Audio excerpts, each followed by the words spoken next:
You're listening to the Be Forever Cool podcast. My name is Rex45. Another epic weekend of racing across the world between MotoGP, World Superbike, MotoAmerica. I was fortunate enough to be at the MotoAmerica round at Road America, first time there. Very cool location. I'm a fan of Milwaukee, I'm not going to lie. Got a nice vibe to it. I might even go back there another time. Lots to talk about tonight, but like I always want to thank the fans, the folks that are saying what's up, the folks that are commenting and subscribing. Really appreciate it.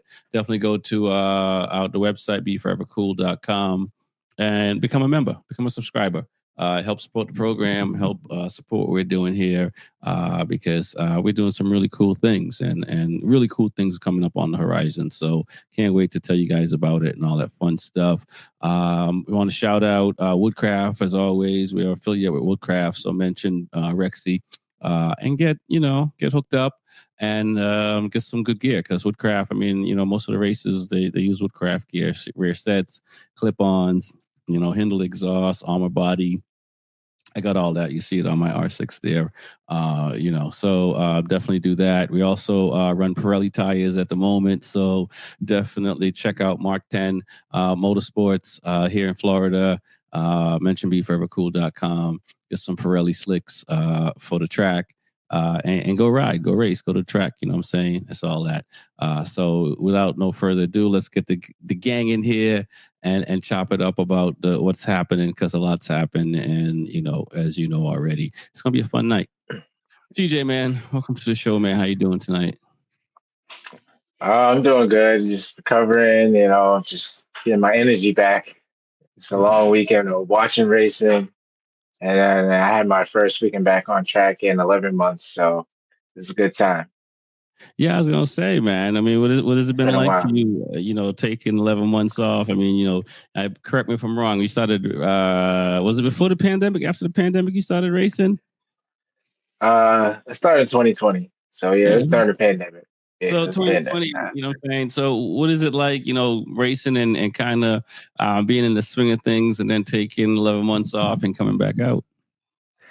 I mean, I planned on racing more last year, but some things came up where I had unfortunately, go that direction. But life happens, man. Yeah, and then the winter hit, so it sucked. It sucked. I was looking forward to getting back on track for a long time. I did miss round one, so that's another month added to it, but it was a good time. Loudon brings its problems always. It was one of the days. It was really cold, rainy, windy, lost the canopy, already. So it was fun overall, though, seeing all my friends that we're used to seeing on the track and share memories again. Yeah, it's always. I mean, I think that's one of the coolest part about it. It's like, for folks that had the opportunity to go to summer camp, it's like, you get to see your friends again, but it's racing and you have your track, for lack of a better word, you have your track family, because you chop it up. It's people you only see at the track, and that's the only time you really hang out with people. When you're not at the track, you're not reaching out to them or anything like that. So it's always cool to see. And, even over the years now, just seeing people come and go and then come back, it's really cool to see.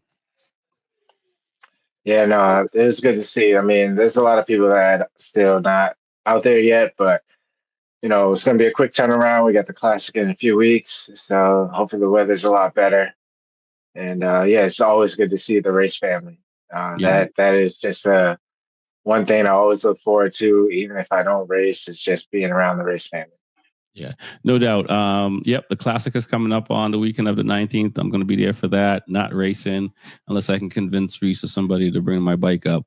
But I'm looking forward to seeing it. And we'll see how many of these, we'll talk about it on the show, how many of these, MotoAmerica guys are going to show up this year, because there was a good amount last year and the year before. So you got $250,000 on the line, man. That's some good money.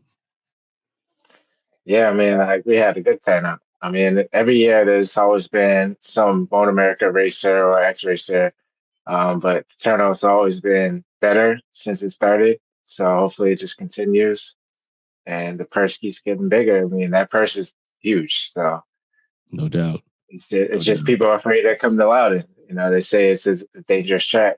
So Yeah, but we'll talk about that. Reese, man, good to see you again. It seems like it's been forever. What's good, man? What's good, man? It's great to see you this weekend, man. Long weekend. Yeah, man. I mean, it's pretty impressive, though. You know what I'm saying? You guys get on the podium and finish up front. So it has to feel good at a weekend where, it might have suited Ducati and the BMW. Yeah, it was. I mean, it wasn't the results that you always want, but at the end of the day, it was good results because you knew that going into this round, that the Ducatis and BMW was strong because there's long front straightaways and back straightaways. So, they can exploit their power. But we got out of there with the maximum points, got on the podium 2 times in a row, and top 5 finish for each guy. So, came out still good results, and then both guys came home and no, still got the winglets on it. Don't have to worry about replacing those. There you go. There you go. The Spurs and the Knicks are in the finals, man. I mean, are you drinking the Kool-Aid that Wimby's doing right now? I mean, in that case, I'm going to give it to the Spurs. I mean, I definitely hope the Spurs win. I don't want to see the Knicks win, but I'm just going to keep it honest. I'd rather see the Spurs win, but we'll see what happens. See what happens and come this first game. See who shows up. No doubt, we're gonna see. I mean, it's been a while since the Knicks won a championship. It has been a while. And second and foremost, man, I'd definitely like to give a shout out to all the fans and everybody that showed up this weekend because it was one hell of a turnout.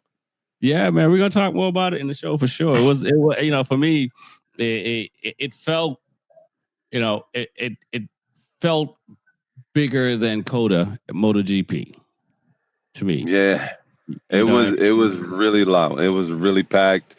So I mean, like you said, we'll talk about it in the show, but I definitely had to give them much respect because as JD said, without them, there is no us, man. Yeah, no doubt, for sure. Numbers guy, what's good, man? How you doing, man? Your passport's good. Everything is good. You got all your visas. Yeah, I'm back, man. I've been super busy, so I haven't been on I wasn't on last week. Missed a couple of episodes, but I'm back. I'm 100% focused. Reese is dead to me for rooting against the Knicks. I need the Knicks to win to get the monkey off my back because the joke or the ongoing joke is the Knicks haven't won since I was born. Yeah, so for some whatever reason, possibly I cursed them, and I'm hoping that the curse is finally off my back this year after 53 years, and they finally get another banner up in the garden because I've been low key a Knicks fan for a long, long time, and it's just painful after 5 decades of not getting where we want to get and thinking that back in '99 we were a minute away, 1 bucket away. And then before that, we had Patrick Ewing was infamous, should have dunked it, but laid it up and missed the layup game. So, I've been there for all the heartache, man. So I'm pulling for the Knicks, man. It's going to be a tough one, though. Right. I give you that. I am glad that the Spurs made it. OKC sucks, bunch of floppers, worst team in basketball. I hope that the NBA does something about it. I know it's a motorcycle podcast, but I hope that NBA does something about flopping, man. You should get a technical, and if you do it twice in a game, you get ejected. Because This is the lamest way to win games is flopping. I can't believe I'm gonna say this, but are there the Joanne Mayer championship of the NBA they won last year? I'll tell you what, man. I won't disrespect Johan Mir that much because that's heavy disrespect, but that was definitely not a good year for the NBA. That was not a good look for the NBA for them to win last year. So I'm glad that they got booted by the superior team in basketball quality. Let's put it that way. Yeah, no, which is very impressive in itself because, last year they were like second to last or something like that, or maybe the year before. So the turnaround, this is Wemby's second year, right? Yeah. And the other thing is, Popovich is up there in years. He's having some health struggles. So even if the Knicks were to not do it and the Spurs won it, I wouldn't mind that either because, Pop to get one more win it just, it ends an illustrious career, man. Yeah, for sure. And no love. Dang, man. a little bit of love there. But I'm trying to be kind to Lewis because change is tough in New York. So it is, man. I mean, it's been a rough couple decades, man. We have not had too much fun in the championship column. So I'll save it for after the series is over, and then I'll give my opinion. Respond accordingly. He lost all the love for me, man. Like, jeez, and fucking New Yorkers. But I think the Spurs do. I think the Spurs, they have the expertise, and to do it because they've been doing it. They got 5 rings or whatever they have. So, either way, the Knicks fans are going to go down to Texas and make it really tough on the crowd there. They're just ruckus everywhere they go, man. You can't take them anywhere. Listen, man, I think New York can go anywhere, but Texas, they might be tough. The problem is there's New Yorkers everywhere. There's not Texans everywhere. Yeah, Texans stay next. They're home. New Yorkers spread, yo. And they had Charles Barkley tell it, they got some big women down. So they do. So that'll bring even more New Yorkers. It sounds like you're speaking from experience there, Lewis. Nah, this is what I heard. Let's dive in. Let's talk about MotoAmerica first before we go overseas, man. And let, like Reese allude to, I was able to take in for the first time. Let's talk about the crowd at MotoAmerica this weekend. And there's no official numbers out, but I've heard something like double to as low as 30%. What does it say for what MotoAmerica is doing, what everyone that's associated with MotoAmerica is doing as far as the growth? We'll start with TJ. I know you wasn't there, but you kind of heard the rumors. That is very impressive because just where they travel to and where the tracks are, just to attract the fans. Like for yourself, being on the East Coast, you went all the way to watch MotoAmerica. So it's really good to see that a lot of fans are in tune with the sport and showing up. I wish I could have went, but it's a little far for me. But yeah, it's good. I wish also when they're like racing, they pan more on more of the crowd just to see and show like who's actually there. There's just a couple of turns where you can see people in the distance, but being such a big track, I don't think there's too many grandstands like that. So, but that's pretty awesome to have a turnout such large like that for a MotoAmerica event. Yeah, no, I agree with that. I mean, I think they do have to showcase it more of what's going on. What are your thoughts, Reese? Man, you were there. You've been there. You've been going to this thing for a while now. Is it the biggest crowd you've seen, and maybe by what percent you can guesstimate? I mean, it's a big crowd. I mean, it was bigger than last year. I mean, last year was pretty big, and I know last year they set record numbers, and from what I hear, they set record numbers as of Saturday. So that wasn't including Sunday. And I think it was as of 11 o'clock a.m., it was still a long line to get in from what I was hearing. So I'm like, Jesus Christ. But to elaborate on TJ's, comment, Road America is one of those tracks where it's hard to kind of pinpoint everybody because it's 4-mile track and it's so spread out. But the problem is a lot of people, even though you don't see them like a big pile on television, they're down in the trails on that long back straightaway. And then that new section they put in, like that beach area over there across the bridge, they're there. They're in Canada Corner. They're coming there. If you look down the front straightaway, there was a bunch of people sitting on the far side where they used to have the old podium at. They were there. And then just a lot of guys where I think it was like 1, 2, 3. I think it was 4 or 5, corner 4 or 5. They were down there. But a lot of the people sit back there in that back straightaway section because they want to see especially a lot of them want to see that top speed, and then they want to see them come out of the carousel going into the chicane. So that's where a lot of people will be at, and then coming up the front straightaway up that hill.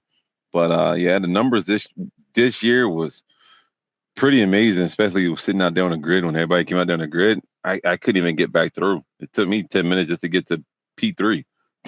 Yeah, it was pretty wild. I mean, cutting through for me, and just going to the first 3 rounds, and in this round, I was saying "excuse me" a lot. It was like excuse me, which is pretty crazy. And what's interesting, you say people want to be on the back straight to listen. I mean, bro, when the superbikes go down the straightaway, you can hear them. It's like I was just like, yeah, I got to cover my ears. Like, I got to start walking with earplugs because I can't sustain this. No, like you can't. Like even like there was a couple times I went to the wall, and it just as they're coming by, it almost felt like the wall just wanted to be sucked out and just like, here, take the wall, and it's bouncing off the wall. I'm like, Jesus Christ, I'm getting off this wall. And just standing there at the end for the final lap and them coming through, I'm like, I'm not standing here for this whole thing. I did that before. I'm not doing it. It's like, this is nuts.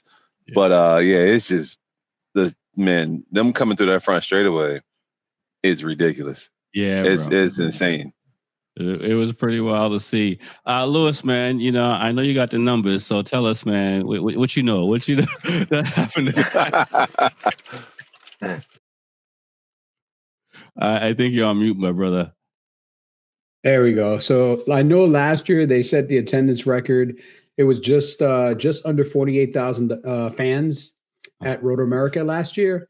And the people at MotoAmerica every year kind of reach out and always, for the sponsors and for vendors and so forth, tell everybody, like, this is the event you want to go to. This is the highest attended event.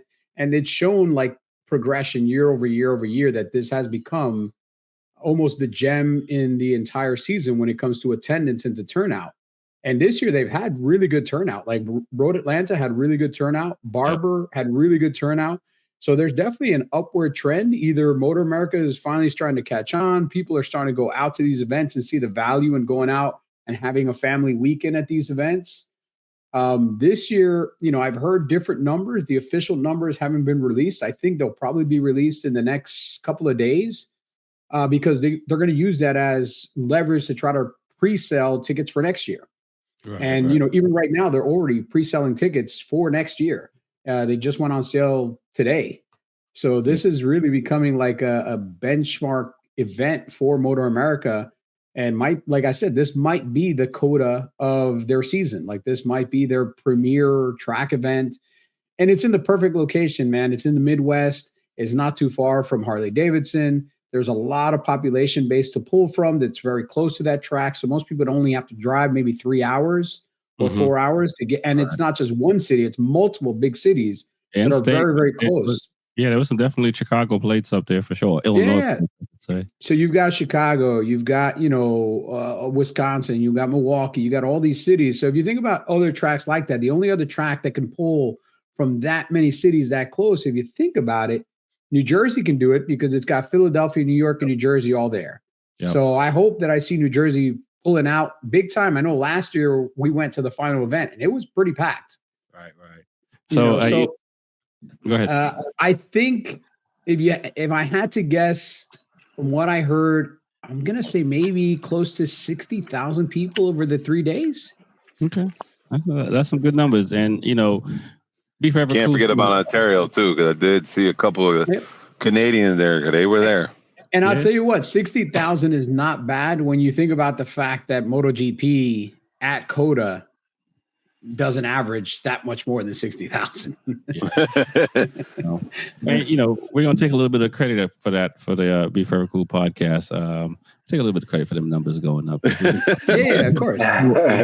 People knew we were there.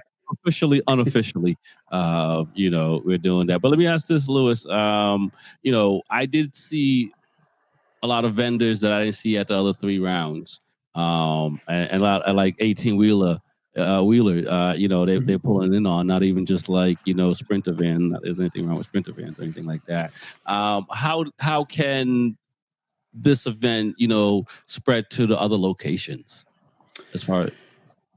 It's really hard. Like there's some events that MotoAmerica goes to that I don't think will ever be successful, or at least not successful to the point that you would want them to be successful.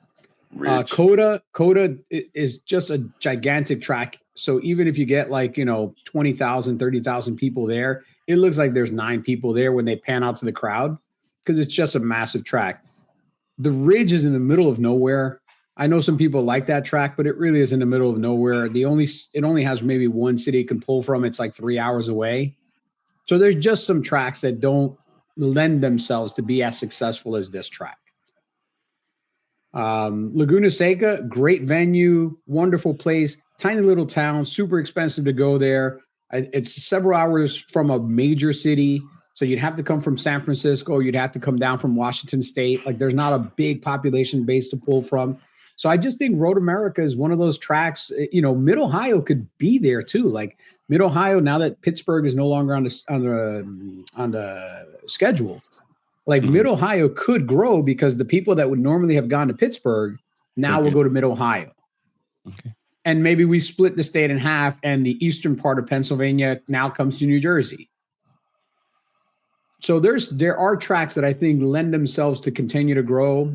Road Atlanta, I would like to see Road Atlanta grow more. I think they just need to get a little bit more push through in actual marketing to the Atlanta area, because if you're not deep in motorcycle racing, deep in the motorcycle community, 9 out of 10 people that I meet at events have no idea the names of even one racer in MotoAmerica. They don't even know there is a MotoAmerica for most part. Right. Yeah.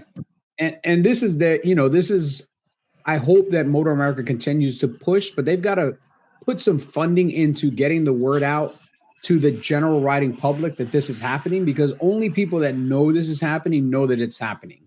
It's not really going out to a lot of people. And maybe this year with like the Samsung TV deal and them trying to get more and more racers into local news stations a few days before the event to kind of let people know, hey, this event is happening like an hour and a half from here. You should come out, bring your kids. It's a great day to come out. And you can't afford to go to Disney because it costs more to go to Disney than it does to go to Japan at this point. So save your money and spend a weekend out with your kids watching people go really fast on motorcycles. Yeah, no doubt.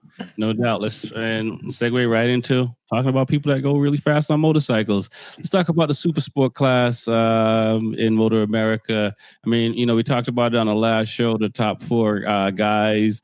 Somebody pointed out like it was on point to talk about Tyler Scott chucking it down the road for the bad luck he's had, and then he kind of does it in the first race and kind of redeemed himself. What are your thoughts, TJ, on the super sport class? And I'll say this: Kayla reminds me of Canon Chu in World Superbike. If it ain't first place, they just want to kick rocks. What are your thoughts on the super sport races this weekend? I thought it was pretty interesting. I mean, I don't remember what race that Tyler Scott went down in turn 1. He made a mistake, but well, I mean, yeah, the pressure was on with Binder and Heron and him jamming into that corner, so he got the worst of it. But I thought it was a really good race between all of them, and it's really good to see that Kayla's still fighting for the front. She had her chances leading the pack for a few turns, and for some reason, like Darren Bender is just on another level.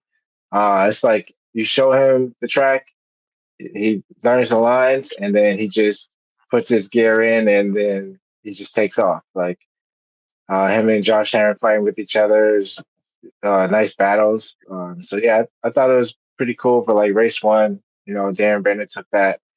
Kayla got on the podium, so it's good to see also old veteran Josh Hayes keep up with the pack. So yeah, it was a good race 1. Like this track, you can actually like flex the bike. Just some heartbreaking points, but you can really get on that gas. So. Yeah, I agree, man. Pretty wild. What are your thoughts, Reese, man, on the weekend? I mean, not the weekend with the Super Sport. You heard Kayla. You were busy. I don't know if you heard. But Josh and even Darren a little bit. And Kayla talked about the changes that were made to the class. So the Ducati's a little bit down on power, and they feeling like now the Gixxer is the cheetah bike. It felt like Tyler Scott was kind of just playing with them, and we all kind of saw it in one of the laps when he kind of made that mistake with Josh in turn one, like a few laps before, and he caught up to Kayla pretty quickly and passed her. What are your thoughts, man? I did hear some of the rule changes, with the Ducati, Yamaha, and the Suzuki. They did do certain things, try to make it a little bit more even class. But at the end of the day, if you look at it, the top three guys is a Ducati, from Kayla to Darren to Josh. Your top three people are the Ducati people. But, everyone's starting to step their game up. They're starting to step their level up. And it's actually, it's been a dogfight. It's almost like a freaking Moto2. You are in a dogfight from green to checkered. You are in a dogfight all the way. If you're the top guys, it's a dogfight. And even in the middle pack, it's still a dogfight. You still got Hayes back there battling these guys, and to see Hayes up there in race 2 and almost have a podium, it's still amazing. That means you can see that there's things coming along. Just like Lewis said, I wish, in this series, in that class, MotoAmerica would actually change it and put the Super Sport actually live and show these guys, because it's the actual dogfight. And some of the races that they have, Jesus Christ, man, you're like on the edge of your seat the whole entire race. There's some passes and stuff like that you're just like, how the hell did you do that? And why? Josh was right there with Darren until a little incident, until he went down in race 2. Kayla, she's coming along very, very well. You can see that she's not happy where she's sitting at. She wants to win. So she's going to be up there. It's just a matter of time. Right. So Josh is there. I still see Blake. He's having a little bit of issues and struggles, but he's still coming along. So all these guys are right there. Dominic Doyle. So it's a dogfight, man. It is literally a dogfight all the way. I agree. Why do you think that Kayla suffered more than Darren and Josh this weekend? She's the only one that really, they all kind of accepted the change. Obviously, they all accepted the change and what the rules are. But she seemed to suffer the most. Is it just more the team just got to figure things out to kind of get the bike aligned with the other two bikes, or something else? Well, there's a combination of things. First of all, is your riding style. If you actually notice Kayla, she's one of the few, maybe only one. She takes both legs. Like, she'll take that right leg off and let it hang. If you watch her, that right leg comes off. So that's a different play, a different style of play. The tire setup. A lot of people are having trouble with tire setup, tire wear, suspension setup. So there's different styles and different play that comes into it. And then every track is different. So, right. So let me ask this, because we were talking about it in the media center with some of the other guys, and I was like, she's Aaron Canet, because Aaron Canet does that, and I'm wondering, is it geometry set up? Is the bike just raised the bike up to maybe get more cornering, but now her body is just further away from the pegs and she has no choice? I don't know. I talked to her dad. I always see her dad when he comes up to, he comes out on the Dunlop. I just happen to be there sometimes, and I'll talk to him. But I don't know. It could just be a feel for her, and she's just comfortable. Yeah. Some people are comfortable doing it, and I'm just like, it looks so odd to me, and I'm just watching like, oh, she's normal. I'm thinking she's falling, but it's just normal for her. It's just weird, but it could be normal. And the right leg come off, so your torso's holding you up. So to me, I don't know. I like my legs, and I feel like I need to use them, but apparently not. I feel like when she does that, is she holding more? Is she using more of her arms to hold on, instead of her legs. Because I know, when legs come over, it's more your legs holding and everything else. But it's like you got nothing there. So I don't even think she has a bump on the back. Like I don't think she has a bump at all. I'm like, is there something going on? Maybe it gives more leverage to her upper body. You know what I mean? But we'll have to ask. I have to ask her. That's the question I asked. You know what I'm saying? Lewis, man, you weren't there, but you saw it. What are your thoughts of the weekend? Blake was up there. Alexandro, these guys that they're coming. Aiden Sneed, as you heard Reese talk about it, it's like the top four are there, but these other riders are figuring it out, starting to figure it out. Yeah, the top people that are there should be there, because if you look at the names of the who's at the front, they should be at the front. Like, I don't expect to see Josh Herron in the 8th place. I don't expect to see Binder in 7th, 8th place. Like, these are the guys I expect to be at the front. Everybody knows that they are the benchmark for talent in this class right now. And, Kayla's coming along as well, but those two guys should be at the front every single weekend. And, this whole kind of little fake controversy of like, oh, we're the Ducatis are being penalized. If the Ducatis are being penalized so badly, why are they still on the podium? 1, 2, 3. Why are the ones that are having the most success week in and week out are the Ducatis? Like, yeah, sometimes MotoAmerica needs to step in and add a little bit of parity, because you don't want it to turn into the Ducati Cup. Because if everybody knows that this is the bike to be on, because it has all this extra power, all this extra RPM, can do all this extra stuff, then why even bother bringing out a Suzuki? Why even bother coming out here with an R9? Like, just give up. Lewis, Tyler Scott got pole position, and he looked like a cat playing with a mouse. But here's the thing: do you think Tyler Scott is not a talented rider? Oh no, I definitely think he's a talented rider. Okay, so there has to be some parity, because he's been on their tails this entire season. It's not like he came from 9th place and all of a sudden he got pole position. Like, he's been in the mix since Daytona.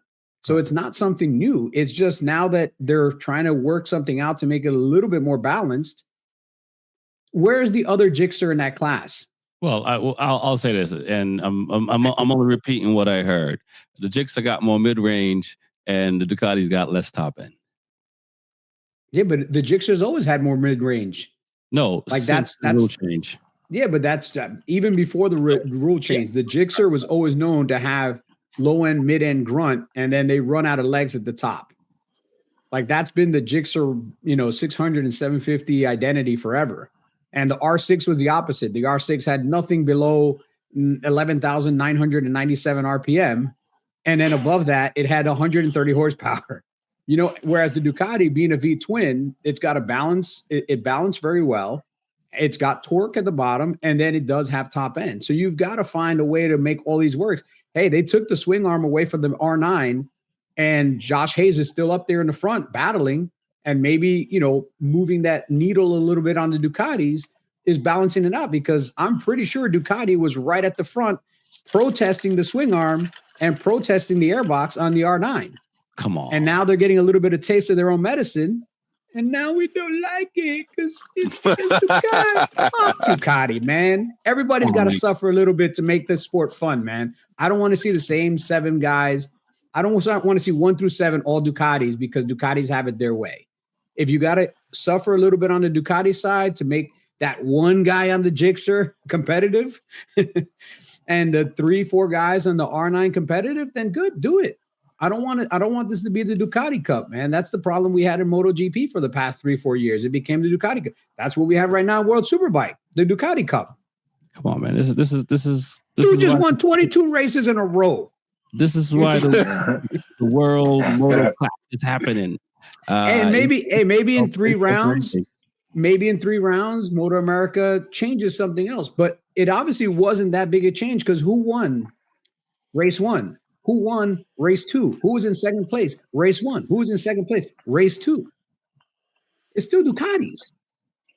So it couldn't be that bad. If they took 1,800 RPM away from them, then maybe. If Tyler Scott won the race by 17 minutes, then maybe. But now he's just competitive enough to crash within a second of the guys in first and second place, not crash 10 seconds from the guys in first and second place.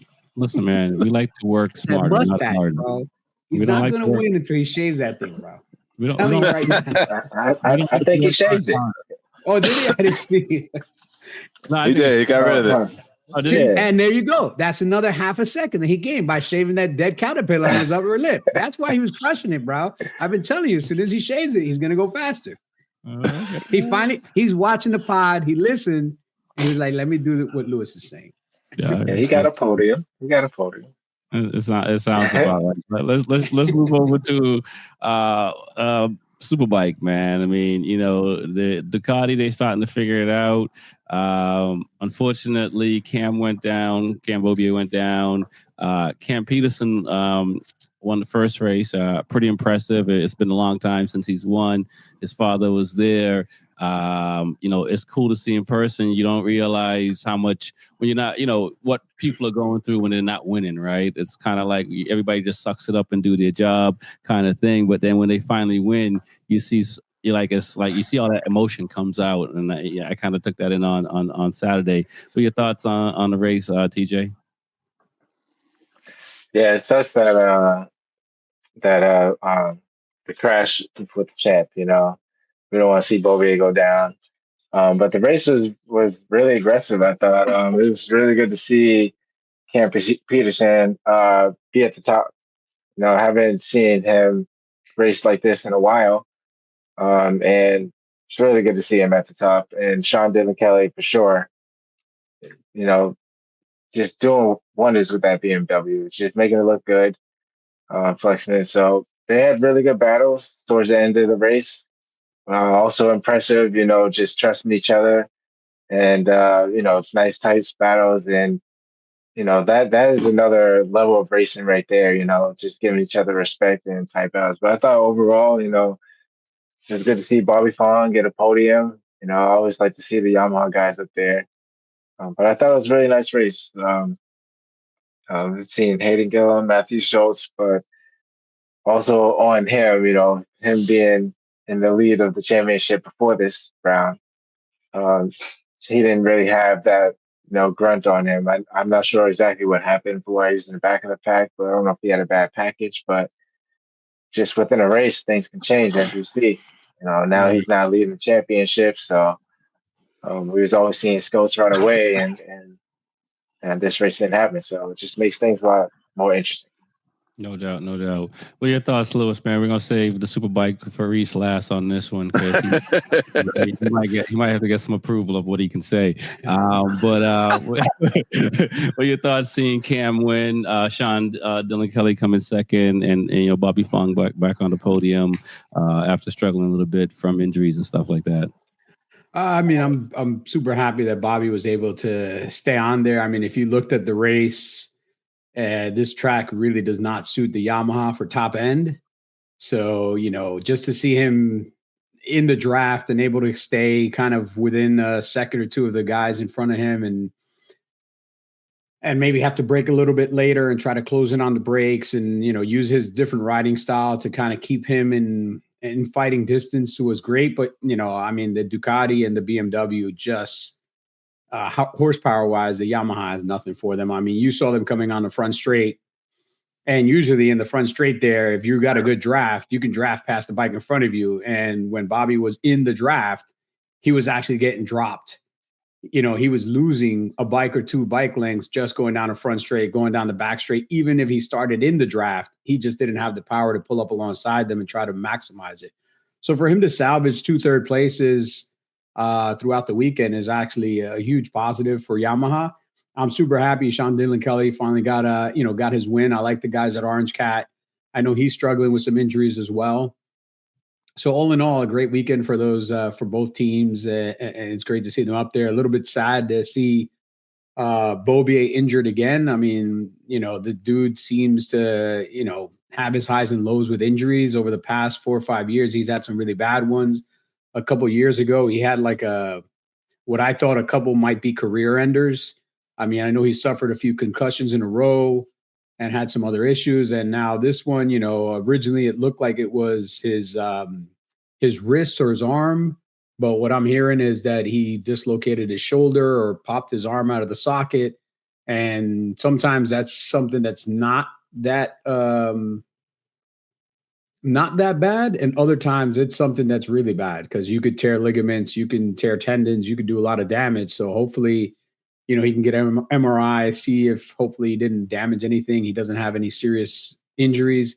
He can rehab it a little bit and be ready for the next round. I hate to see dudes getting hurt, man. In this sport, it's part of the game, but you always hope that they can kind of mitigate the injuries as much as possible.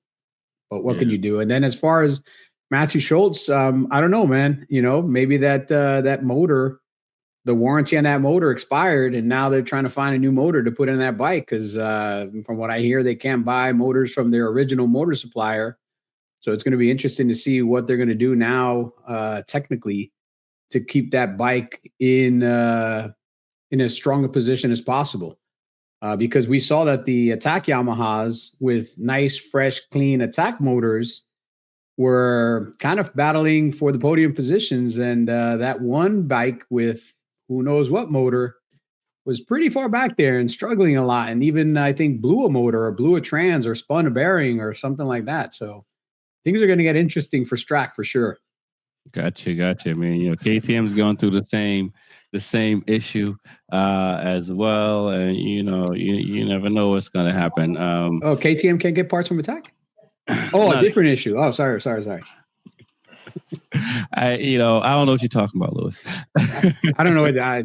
Sometimes I just blurt things out. Just every once in a while, good, man. I mean, what's happening. Take us through roughly what you can as far as the game plan, with this Road America being a bigger track. Well, I guess I'll ask this. How do you feel about the bigger track? I mean, being over 4 miles. And I'm wondering if should we have more tracks similar to that? Because some of the European tracks got some size on them as well. But what was the game plan for this weekend? Where that the BMW and the Ducatis had the legs on this bigger track. Game plan never changes. I mean, of course, you want to win and you want to be up there in the battle, but gain as maximum points as you can. I mean, I know JD talked to me in the beginning, just like, it's going to be a dogfight. It's going to be tough because they have the legs to stretch.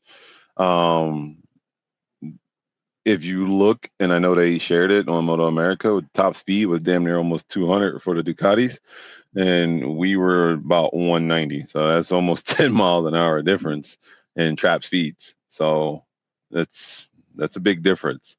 If you look, we were keeping with them in the corners and coming into the braking. So we could draw up on them, or we can get in front of them. You can break their draft so that it can't do nothing. But you can see that, they had the tops, they had the legs. You can actually see that they did have the legs. But like Lewis said, coming away with a 3rd and 5th race 1, and then a 3rd and 4th in race 2. I mean, we gained the most maximum points. I mean, we're sitting in a pretty position, and as everyone sees, is racing. We're not too far back, sitting in 3rd place, and I mean, technically, we're only 1 race out of it. Not even a whole weekend. We're 1 race out of it, so that's literally nothing with all these rounds to go. So anything can happen in racing. I mean, we're coming into tracks that Bobby is strong in, JD is strong in. Coming to the Ridge, the Yamahas are going to be strong. The next stop would be Laguna. A lot of the tracks that we're going to now, we got a strong bike going into. So it's going to be very interesting. And we all talk about Cam. I feel bad for the guy. He's been a friend of mine for many of years. And, I wish him a speedy recovery. I know he did dislocate his shoulder, and it was the same injury he had from before, back in 2017. So he is going to go get it looked at and go get, whatever he needs to get done. And hopefully he's back out there in a timely manner. And, we all talk about Cam, but we can't forget about one of the big elephants in the room, which was Benjamin Smith's accident. Mm-hmm. And that was pretty ugly. I mean, there was, from what the rumors are, or what they're saying, something flew off of another bike in front of him. Came out of the belly pan, and from what it sounds like and what it was, his front wheel went from 100 something plus to 0 like that. It just locked the whole front wheel up. And he showed pictures of the front rim, and it almost looked like an arm just went through it. Something just went through and locked it all up. So it is, this is a dangerous sport. I mean, I've seen that bike come back on a crash truck, and that bike looked like trashed. From what I heard, it came in on the engine frame, and it's going back on an engine frame on the way back. So it was pretty ugly. So I'm glad he's okay too, to come away just only concussion after that. It's pretty bad. I mean, so. Right. And what are your thoughts on Cam Peterson's win, and being able to do that on a 2-year-old bike, and for years not being able to get a win, which is it's never fun. I mean, congratulations to him. I went over there and said, when I walked by, I did say congrats. He worked hard for it, and he did what he had to do, and he still was fast during the weekend. You could see it in practice. He did what he had to do on that bike. Even though it's an older bike, but you got to remember that's Warhorse's old bike, and Josh had it dialed in to where they needed to be. So, to come off of that, he did very, very well. And, I did say congratulations, and I'm proud of him for getting the win, getting the monkey off his back. No doubt. No doubt. We all like that. Let's talk about MotoGP, guys. Mugello, one of my favorite tracks, one of my favorite places to watch the race. It was cool to hear Didier talk about, some of the memories he had when he was younger, and, some of the stuff he saw from the fans doing that were illegal, that you're going to mention on here. I can only imagine. And, I took a nap on the hill. So, it's a fun time in Mugello. We'll go around the room and talk about it. Let's talk about the sprint race and the GP race. We wanted to see the Italians win it. For the most part, they were pretty competitive all weekend. What are your thoughts, TJ? Yeah, you want to see the Italians win, obviously, and Mugello is just an iconic track. Had the planes flying by, all the confetti and the smoke, and just as a rider riding around, just seeing all that, I'm sure the adrenaline just high for everybody. But it's just a rider that we didn't see that was going to win the sprint. Raul Fernandez. I don't know if anyone picked that, but their periods are dialed in, and he's just on the go. Yeah, I didn't pick him. I don't think anybody did. I mean, wanted to see. It was also good to see Mark out there. Mark coming back after his injury, battling the way he does, and where did he finish? He finished 5th, but yeah, man, the sprint was, how should be the Jorge Martin almost took it. He's a sprint king to me. It was also good to see Pecco out there leading the front. But yeah, did not see Raul pulling that out at all. But that dude rolled his ass off in that race. No doubt. I mean, Reese, is it one of those things for Raul where I'm showcasing my skill set for next year? Maybe somebody will pick me up.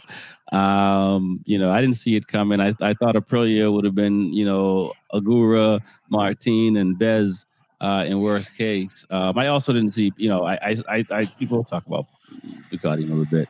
What are your thoughts, man? I mean, it's kind of ironic, I always say, and I've been saying it since the beginning of the season. It always happens when the guys that don't have a ride next year or don't have anything, now they want to be the fastest guy out there. I'm like, where was this in the beginning of the season or all through your career or every time? Like, where was this at? Sometimes it's better late than never, but sometimes it's just a little bit too late. Like Renz is getting fast, and then now you got, Fernandez that fast. So it's just like, I mean, I didn't expect him to be up there, but I'm happy he did get a win. That, you saw all the emotions on his face at the end of the race. You saw it. It's just like the air got sucked out of him. So congratulations to him. The Italian boys were coming. They want to be up there, like Lewis said. It's just something about that home track that just gives you that extra bit of little horsepower to do it. Mark is going to be Mark.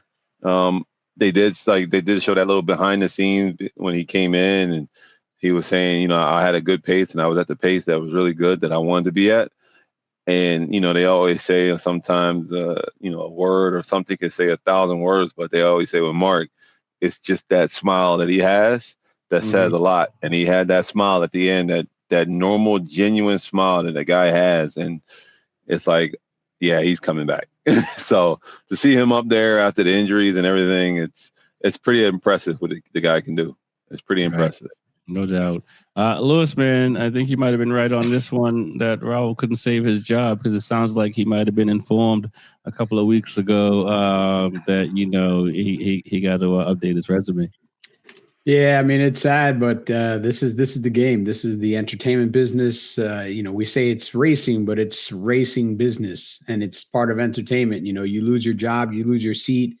Even sometimes when you have good results, you just, you're not the guy that the team wants to move forward with. Maybe there's some sort of conflict inside that we don't know about. I mean, it's always smiles and hugs and kisses until Jorge Martin runs into the paddock and tries to punch one of his mechanics in the face.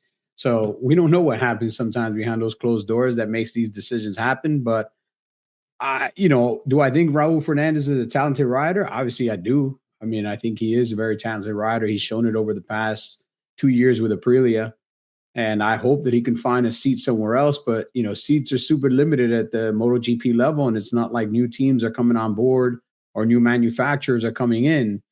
And it seems like a lot of teams are looking at Moto2 and Moto3 to bring in younger talent and try to change the talent pool that we currently have and push some of the talent that's there out now, because either they haven't performed the way they expected or whatever other personal issues might be happening. Sometimes, again, it's sponsorship money. A lot of teams actually expect riders to come with some sponsors that are going to help float some of the bills and this and that. So again, you don't know. And Trackhouse is a weird team because they're an American team that won't hire Americans, which is awesome. But they love to tout how they're an American team. Their entire team is all foreigners, not a single American there. Right. And I don't see them, I checked, nobody on the grid at MotoAmerica got a call from Trackhouse to go to MotoGP. So I'm sure they're going to bring some Europeans to take the place of Agura and Fernandez and keep being the number one American team there with 0 Americans. So I wish them the worst for not supporting any U.S. riders. Fuck them. Damn, bro. You thought I was going positive? Nah, man. let me ask this. I mean, it looked like Raul could have won Sunday too if he didn't run wide. Yeah, if it wasn't for that, honestly, man, I think he would have got the double, or at least he would have fought with Bez a little bit more than Martin, because I think once Bez got in front of Martin, he showed that he had that hometown half a second in his pocket. And he pulled it out and dropped it on Martin. And Martin kind of just was, relegated to second, happy with it. He didn't want to throw the bike down the road. But Raul has nothing to lose now. Like, now we know for the rest of the season, Raul has nothing to lose. So there's nothing to stop him from punting Martin into the 8th row. There's nothing to stop him from doing whatever he has to do to come out in front of Bezzecchi. Like, he could be technically the Aprilia spoiler. He could actually take points away from Bezzecchi and Martin and possibly hand the championship to somebody else in 3rd or 4th place right now. So I hope he does what he can do, because he's going to make things real. Now him and Agura, neither one of them depend on Aprilia for a job next year. So expect to see Aprilia parts flying left and right. I don't think that wasn't there team orders. Not when you don't have a job. You ain't my employee no more next year. You're still an employee today. Yeah, what are you going to do? Not employ me? You still got to pay me. Send me home with a check. Yeah, just don't run into each other like you did last time. Oh, God. Let's talk about Bez, man. I mean, I've been saying it all season so far. I mean, this guy's on another level. What are your thoughts on, shout out to Dustin because he's saying Pecco threw me one the other day for doing so well, but I don't think so. But because I thought Pecco had a good shot this weekend, but Bez seemed to be the rider that's figuring this thing out. What you thought about his pole position and overall ride, his sprint, even though he didn't win, it was still it's still pretty solid for a sprint finish for Bez as well. Your thoughts, TJ? Yeah, man, like from the start of the season, Bez has been on another level. Actually, before the start of the season last year. So his mindset is just you could tell he's focused. He's trying to win the championship. And for how he started leading consecutive laps, and he's been in the talks, and obviously you have a little bit of setback, but it's about the bounce back. And for some reason, he's just when it comes to the Grand Prix, he's showing himself, and to come here, Mugello, and bounce back and take first, even battling with Jorge Martin and Pecco.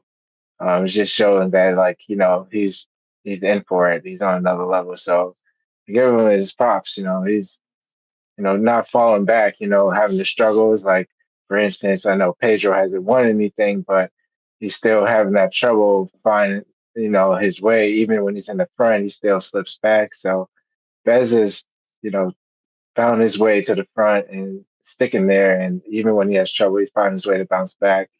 Like when he fell in the sprints a few times and stuff like that. So right.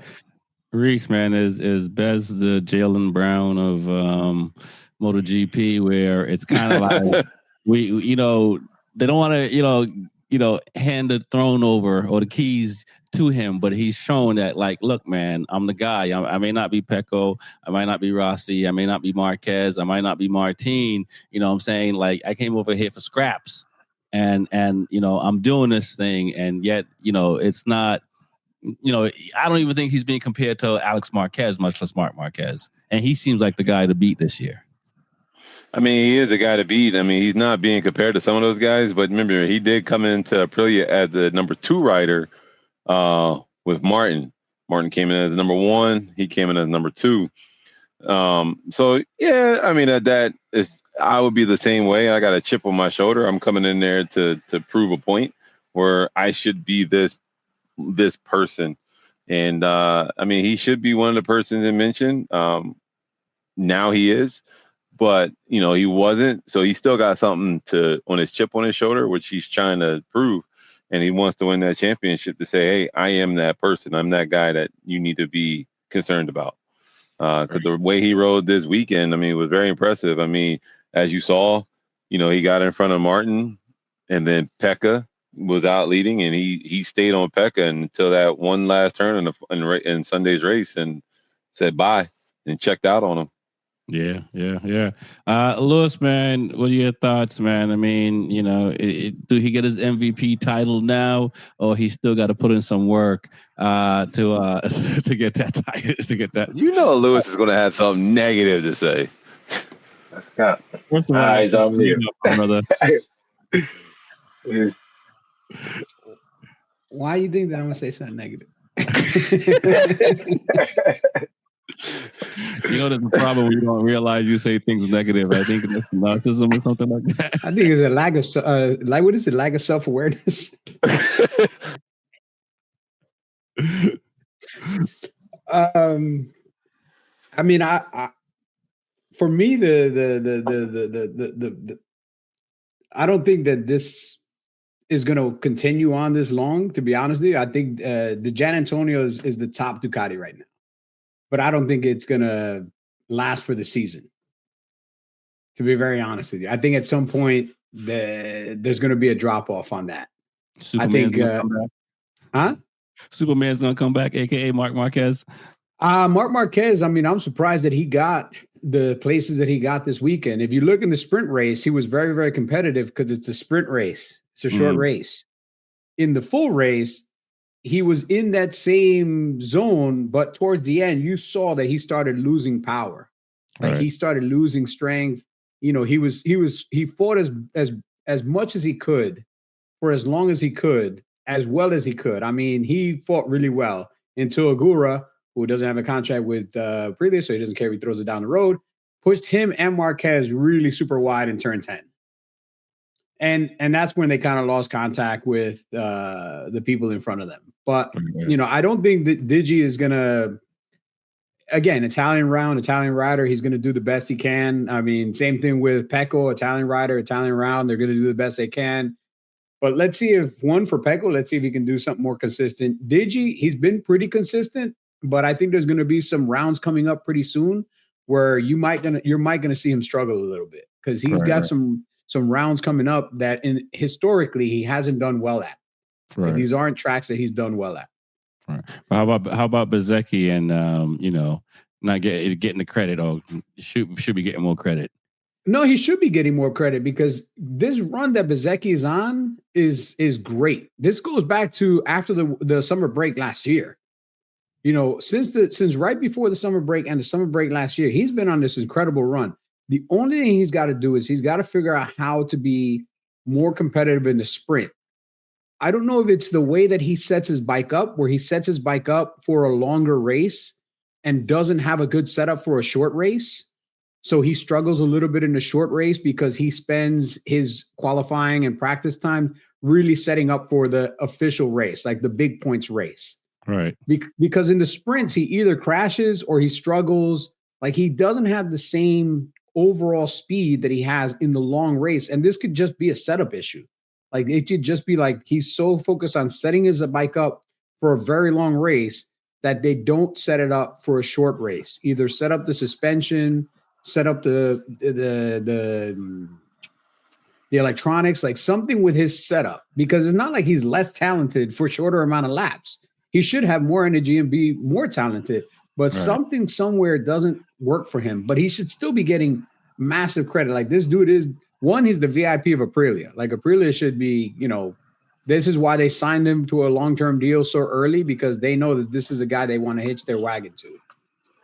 He should be the VIP for MotoGP if he continues this streak of winning on Sundays. He just now needs to start winning on Saturdays also, because those Saturday points, even though they're only half points, they do add up. And this is that, those Saturday points are actually what kept Martin in the championship when he was fighting against Pecco a couple of years ago, because he was cleaning up all the sprint races and Pecco was winning most of the main races, and Pecco would never win or hardly ever win a sprint race. And at the end of the year, who won the title is the guy that picked up all those extra points in the sprints. Right. So they're really important. So you can't overlook them. And Bez needs to understand that, because if you look at how many points he hasn't scored in the sprint races, he should be ahead by close to 50 points by now. And he's not. And it's because of the sprint race issues. Yeah, no, I agree. And, he did finish fourth, which I think is his best finish in the sprint so far, which is good. So hopefully he has it sorted out. Let's talk about Diego Moreira for a little bit. I mean, the guy looked really fast in the sprint race. He fought with a bunch of guys, and, he was able to pass Marquez, which he wanted to do before he retired and stuff like that. I mean, he ended up finishing, I think, what did he finish? He ended up finishing 12th in the sprint. 12th in the sprint, but he had a good 10th in the race for about 6-7 laps, and he didn't make it easy. What are your thoughts, TJ, on Diego? I mean, that boy's coming from Moto2. That boy's been impressive. He's actually really comfortable right now. You can just tell he's having fun, and it's he's just going to continue learning, and he's picking his opportunities. There's just certain things that he wants to accomplish, and the fact that he wanted to do something and he got it done. Like, just he didn't want to beat Marc Marquez. He just wanted a photo. So he made himself get in front, and he made it a moment. And it's good for the sport that Marc Marquez made it a moment as well and signed his little photo and stuff like that. But for the way he's been riding, it's been really well. Like, this guy's been riding out Honda, with good results. Especially being a rookie. So, but yeah, it was good to see him fight in the front in the sprint race, and I think in the Grand Prix. But obviously, his results were 10-11. But he's been riding really well. It's good to see him do that as a rookie. No doubt, no doubt.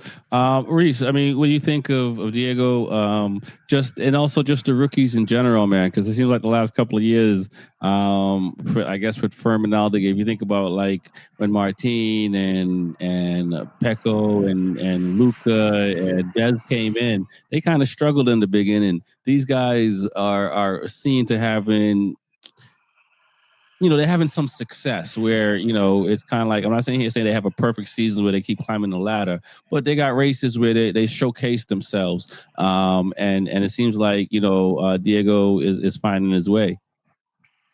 I mean, it does seem like he's finding his way.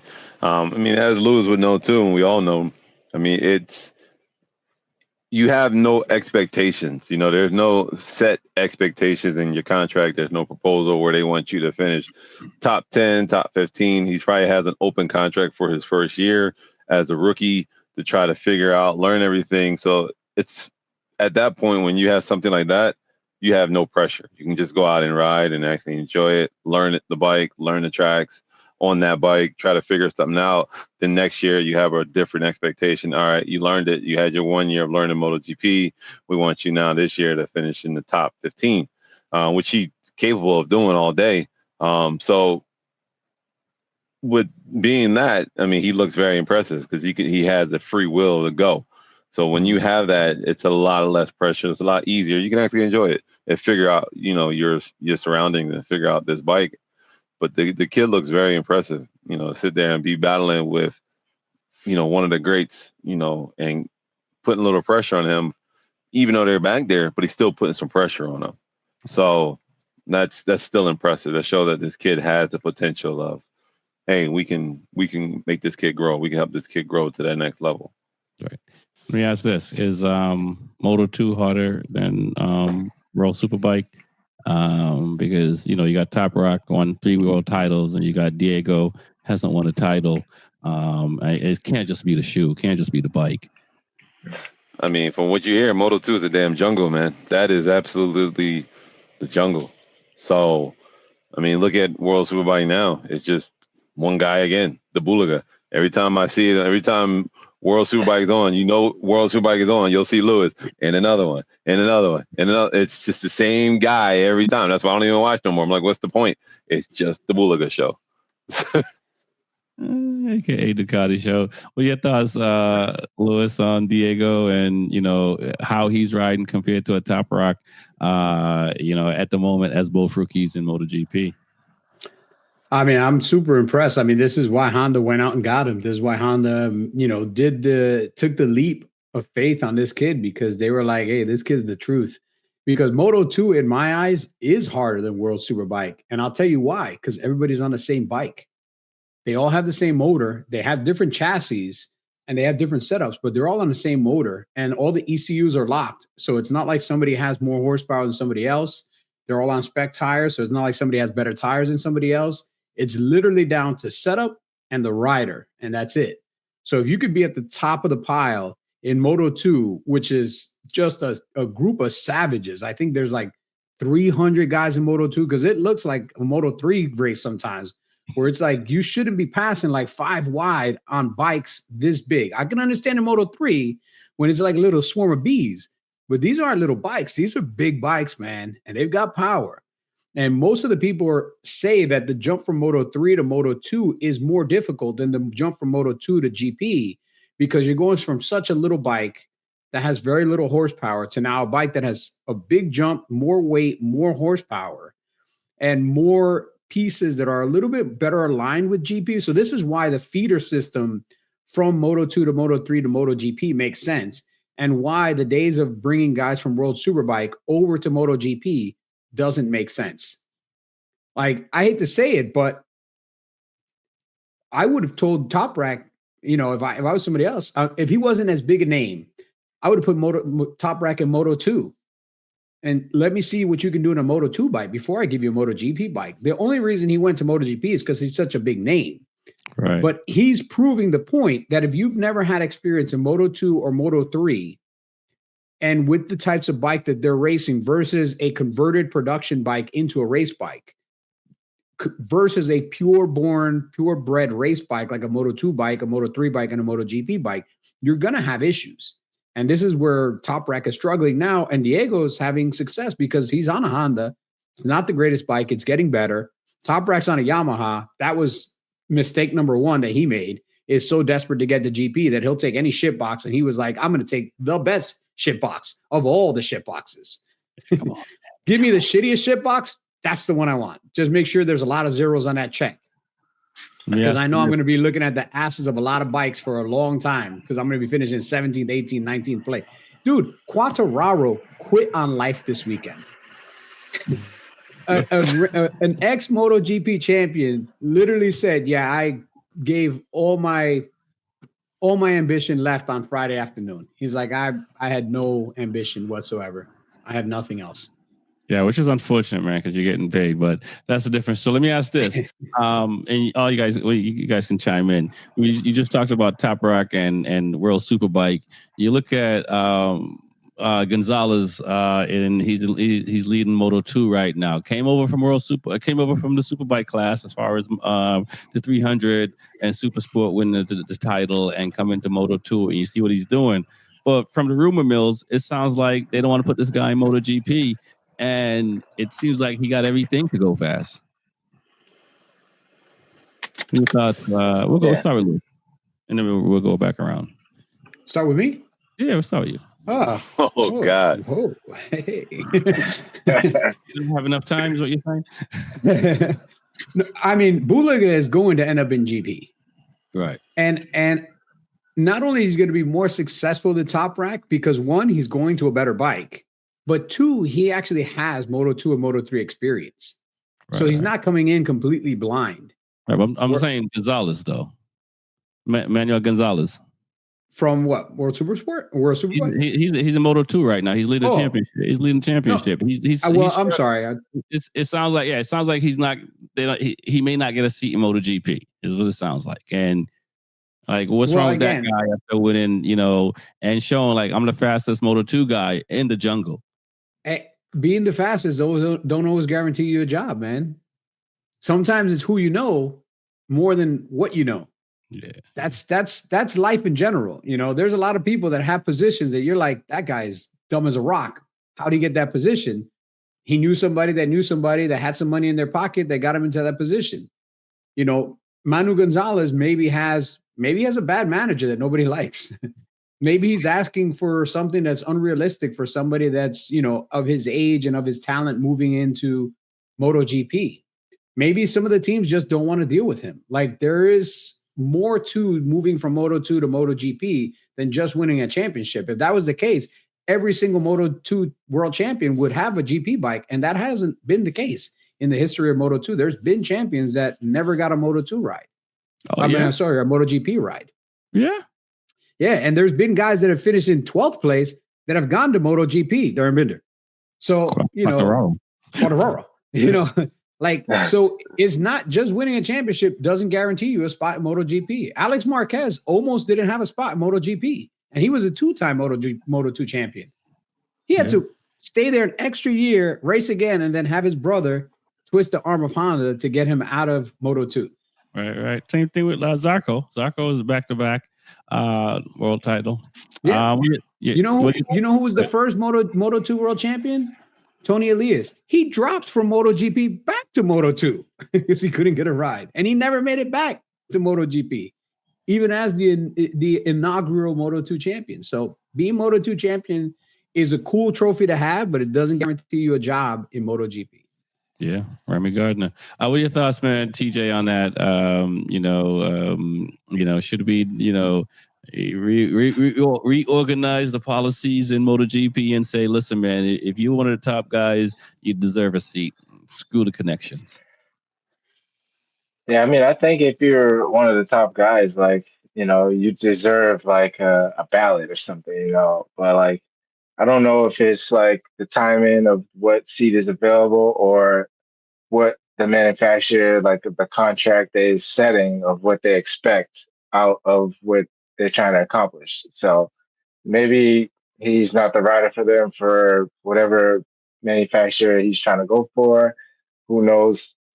I'm sure he's trying to get a seat from any manufacturer, but we don't know the insiders. He's probably just like, oh, I only want to ride for this team or something. Who knows? But Right. it could be just like a contract clause, whatever, where like I expect you to come in and do this, but I don't think you're ready for it. So like we can't decide you right now. So, but yeah, it's kind of odd that some riders like Lewis just mentioned that like Fabio and those guys that didn't finish well and still was able to get into MotoGP, and some riders who were took longer to get into MotoGP after being back-to-back champions like Alex Marquez. So, Right. but yeah, it's just kind of odd how the contracts work. Yeah, Reese. I mean, is it time to make mandatory? All the manufacturers got to have a minimum of 8 bikes, so that way we got enough seats for the talent in Moto2. Or it's just, I mean, you look at football, or you can't look at football because look what happened to Shador. But normally, when you're the top guys, you normally get a seat at the table, even for a year or two as a rookie. No, I don't think we're at that point where we need to have 8 bikes per manufacturer on the grid. That'd be ridiculous, man. Too many bikes on the grid. It'd be a lot of overlapping. Like Jersey, what are you talking about, man? Nah, man, that gets kind of sketchy after a while. You'd be like, all right, there's too many bikes. That's a lot. But no, I mean, it's sad that you'll see that. Like some of the top riders don't get a chance in the MotoGP, and then you'll get the lower guys in there. But like Lewis said, it could be you can have a shitty manager, you can have a shitty attitude. You could be hard to work with. It's a whole bunch of different scenarios. Once those curtains go shut, man, the garage door closes. You don't know what goes on in there, man. You don't know what goes on behind the scenes. You don't know who this guy is. There's a different level behind the garage doors when they close, or in meetings. And some people just don't belong there. It's like he's a good rider, but he's not a talented rider. He's a good rider at this point, but he's not a talented rider. I mean, Aaron Canet has never moved yet. I was going to bring him up, and he's I think never moved. Yeah, I think with Aaron Canet, I think he's been jaded because he hasn't moved. I think he's just. I think there's a part of him that's like, I'm not going to get to MotoGP, and you might not, outwardly saying I'm going to, take a seat back, but sometimes it just happens because you kind of just get deflated. Right, but isn't he the one, from what I remember, the break? No, it wasn't him. It was who was it? Fanati. Yeah. Fanati. There it is, Fanati. But again, you just haven't gotten there. For Canet is what they're saying. Too many tattoos. Yeah, that's what it is. Too many tattoos. Or he needs one more tattoo in the right place, and boom, all of a sudden he's got it. Right. He's got tattoos all the way up his neck. I'm like, what the heck, man? Then wear a bow tie, to the grid. Like I'm wearing a bow tie. Like what the hell? Yeah. Yeah, I mean it's tricky, and unfortunately, and we should just stop saying somebody deserves. This isn't preschool. Nobody deserves anything. It's what you negotiate. If you have a better negotiating team, if you have a better position to negotiate from, winning a championship is a nice position to negotiate from, but you don't deserve anything because you won a championship. You just won that championship. That's all you deserve is whatever is in your contract for that year during that season that you pre-negotiated with your manager. That's the only thing that you deserve is to get paid what's in the contract. Beyond that, nobody deserves anything. You have to negotiate for it. So you put yourself in the best position to negotiate, and then you go negotiate. And if somebody doesn't like what you're negotiating, then you don't get a job. That's it. Okay. I think I deserve to be the CEO of Apple. It ain't going to happen. I think I put myself in the right position. But I don't think I deserve it. Like, what are you designing? You're gonna be, get Washington apples. You're gonna, grow apples and sell them at the market. Apple picking, maybe. Like, what are you designing? New futuristic apples. That's what I think I deserve. I ain't getting it because I can't negotiate for it. Fair enough. Deserve might not be the right word, but I think I think the guy is proven that he's one of the top guys, and you can't force any business owner to do something they don't want to do. And that's the unfortunate side. And we see it in MotoAmerica, we see it on all the stages with riders that fall through the crack, and then you see other guys that's been in Formula One forever, and they just still have a job, and it's just kind of like, really, but Yeah. I like Formula One. I'm not picking on them. Let's talk about Ducati. Pecco seems to be figuring out that 26 bike fairly well. Digia seems to be the guy, though. We're not even at the summer break yet. So, I mean, what are your thoughts, TJ, on how the Ducatis are doing? I'll go with that. I'm not gonna. It's too early to start picking winners, and plus we'll talk about the scores before we get out of here. I mean, they've been struggling as of late, but DG's been definitely, keeping them together. It was good that they were at Mugello. Pecco seems to shine a little bit here. He did perform really good. Towards the end of the race, did slip back a little bit. But Mark did fairly well from his injury, and Digi finishing fifth in the Grand Prix. So I think Ducati found something that they can probably improve on going into this weekend's round. But they still got a long way to go because they were very close to locking it out. I think Pecco saved it from Aprilia having a lockout. Just probably at the last lap, Igor was coming. So, but I still think they found something because usually, they'll have more DNFs or someone something's going on, or bent rim from Mark or something like that. So right. this year hasn't been hasn't been going as they planned. Right. It's been getting better. Nice. I mean, Reese, let me ask this. Do you think Pecco being able to pass back Agura and finish on the podium is one equivalent to Bobby passing JD, and what does that mean for a rider that's kind of been struggling and kind of like will themselves up on the podium essentially, because that's kind of what happened in both situations, I think. I mean, that just gives that rider, a boost and a confidence going into the next round. That's what it definitely does. It gives you that boost, that confidence, saying that I can still do this, that I was good here. I overcame, got on a podium, got the top results, and, try to piggyback off of that. That's what that does. I mean, for Pekka, I mean, he needed that. He needed a boost of confidence because his mental state was just down the gutter. No front end feel, same thing as always, no front end feel, but that's every rider. Every rider complains about front end feel. I've never heard not one rider say they don't complain about front end feels. So right. That's what it is.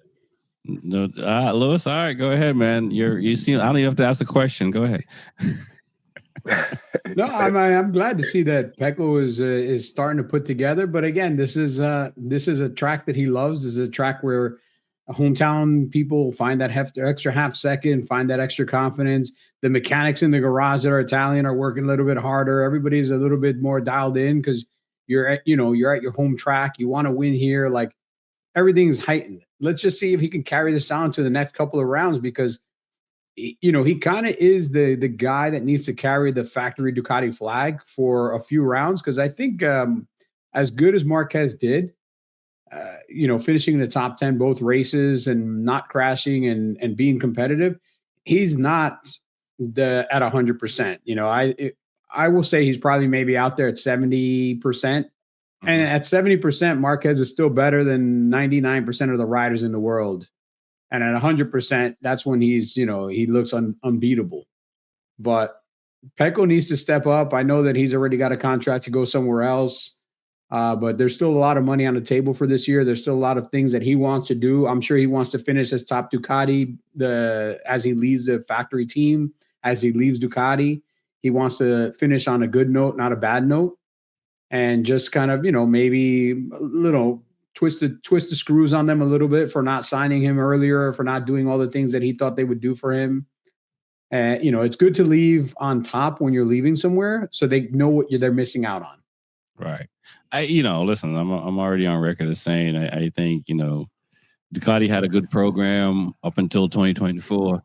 And they're making changes, and maybe it's for the 27th season or whatever the case may be. But they've let some good riders go, and if things go the way they go, if the rumors are true for the riders they're going to have next year, it's going to be a major, major change for Ducati, because I think it's going to be the first time, and I don't know, I think since the inception, that Ducati will not have an Italian rider on the factory team.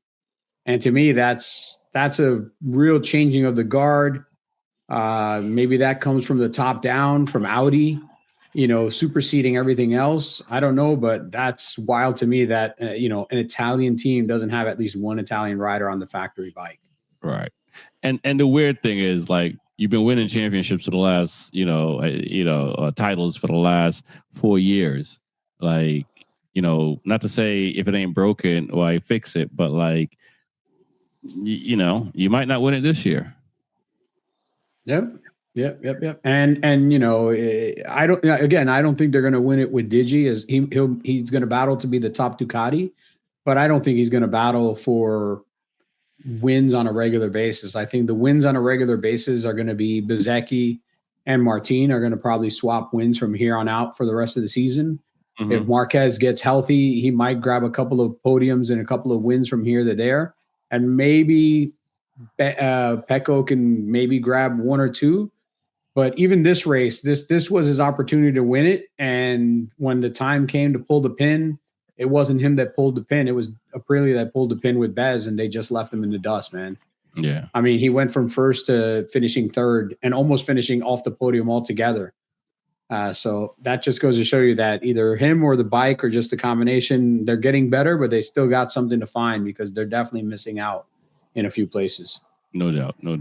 Talking about missing out, Cal Crutchlow, they dusted him off. He came out. I thought I was seeing things when I saw the post and stuff like that. What are your thoughts of LCR bringing, Kyle out? I mean, is this to sell more, number 35 apparel? Merch. And I love Kyle. I mean, he has a good vibe. It's kind of like MotoGP before what it is, like the guys with that kind of mentality. He kind of reminds me of Michael Dunlop in some ways, because they care about racing and they don't care about the show. What are you guys' thoughts of seeing Cal out there? We'll start with TJ. I mean, for me, I know he's one of the legend riders, old school rider, but I mean, I don't know. I mean, what else? I'm sure they got another test rider they can bring out, but he's going to be here at the next round too, by the way. So he's going to be there this weekend coming up. He got 2 weekends. But yeah, I mean, he's pulling out last place or DNS. So I mean, it's good to see him out there. I mean, you can get some type of data. Right. That's probably about it. I mean, he ain't gonna get. Hopefully, he can get a point, maybe. But yeah, I don't like. He's not really on the pace of anybody. So right. It's like, so it's just out there. Right.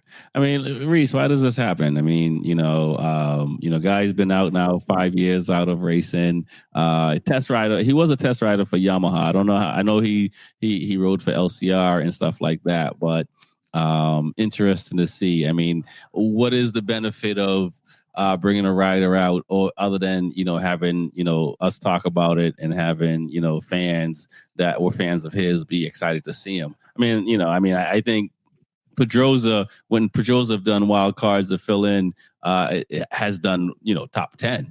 So that's kind of like, that's what we want to see. But what are your thoughts when you see teams do this?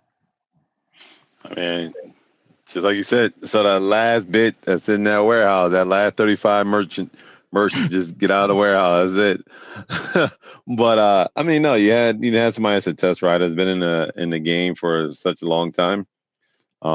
That's probably still a little bit quick, or still has the knowledge and the mental capacity to go that fast. So, just to get somebody out there that can actually run and actually give you some more data back to revamp your bike, especially now getting ready to come into 2027, to give, you got Aleix out right now for Honda. He's still hurt, but you got to get that one rider that's going to give you some feedback so you can actually start gearing up to get ready for that 27 season. So does this say like, Zarco is that important that we need to bring the professor out to come and give us test this equipment to tell us what's going on, because Diego's not there yet to kind of give you the feedback that the team needs to move on. Diego's not there. I mean, Zarco is there. I mean, Zarco can do it, but at the point, Zarco's actually racing. Right. Crutchlow's coming in as a fill-in where he has no obligations. He has no expectations to win, to do anything. So at that point in time, you can actually test out new parts. You can try new parts that you're allowed to test. Gotcha. Okay, Lewis, what are your thoughts, man? Good to see Cal out there, number 35. Is that your race number? No, that's not my race number, man. No, I like seeing him out there. I've always been a Cal Crutchlow fan. He's always been one of the more outspoken riders. But in the paddock, it seems like everybody and every team always liked him. And maybe this is another reason why he's there. He raced for that team for a long time. He knows all the principles there, all the mechanics, all the techs. He knows, Lucanelli and everybody that runs LCR. And if you're going to call somebody up to fill in, you want to call somebody up that you enjoy working with or you worked with in the past. And maybe that's another reason. He left a very good taste in their mouth. They like him. And if they're going to have to reach out to somebody, instead of reaching out to somebody that they don't know, that has no experience on the bike, that's never ridden with them, hey, let's reach out to this guy that we know. We actually like him. We respect his opinion. We respect his feedback. And let's see if he wants to, fill in for a couple of rounds. I mean, I think he had the quote of the weekend is he started the race on Saturday, and he actually finished the second half of the race on Sunday. So he completed one full race if you take all the laps between what he did on Saturday and Sunday. Yeah. So he's a character. It's good to see him in the paddock.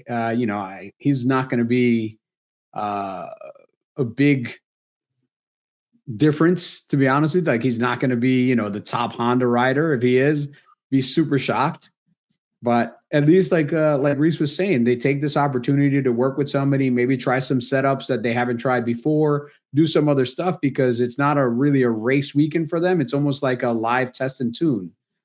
So it's kind of like having a wild card rider where you just have them come in to really test some stuff on that track that you want to test, but you can't do it in any other situation. So now you have a wild card rider for 2 weekends. It's able to go out there and maybe try different pivot joints, different swing arm, different this, different that, as long as it's allowed within the rules.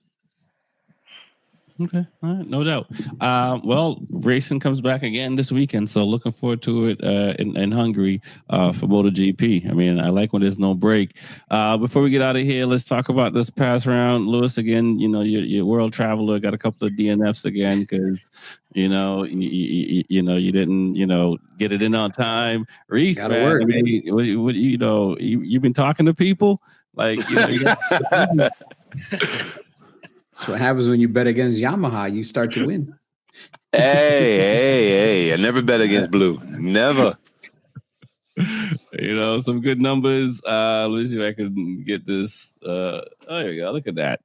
So Reese, man, I mean, you're almost catching me. You know what I'm saying? I know you're gonna be away for a couple of rounds, so don't get no DNFs now. Oh nah. We ain't get no DNF. Ain't gonna get no DNF. Trust me. I think a month ago you were down and out, but now you 19 points behind. Pretty wild. That's one round, one race. We're gonna see. Speaking of, let's get our picks for this round, and then we'll get out of here for the night. As always, TJ, you ready?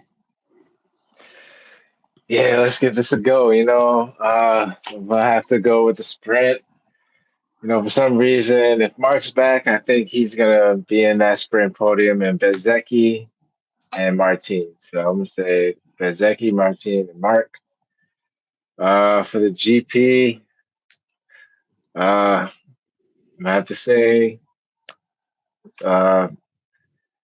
Martin, Bezzecchi, and Digi. I'm gonna go with Digi again. Okay, all right. I like that. I messed around and picked all Italians last time, so I didn't get all the points I should have got. What are you going with this week, Reese? For the sprint, I'm gonna have to go with Martin, Digi, and Raul Ferrandez. Yeah, Raul. Yeah. I'm gonna have to go with that.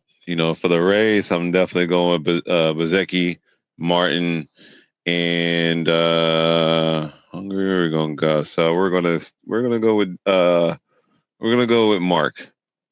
What? I'm gonna go out the limb. I'm gonna go out with limb on this. All right. Going once, going twice. I'm gonna go. Lewis, man, you've been taking notes. What you got? For the sprint, I'm going to do Martin for the W. I'm going to do Agura second, and I'm going to put Marquez third. Okay. And then for the actual race, I'm going to put Bez at the front, and I'm going to put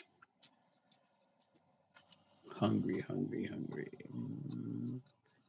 going to put Bez, Pecco, and Martin.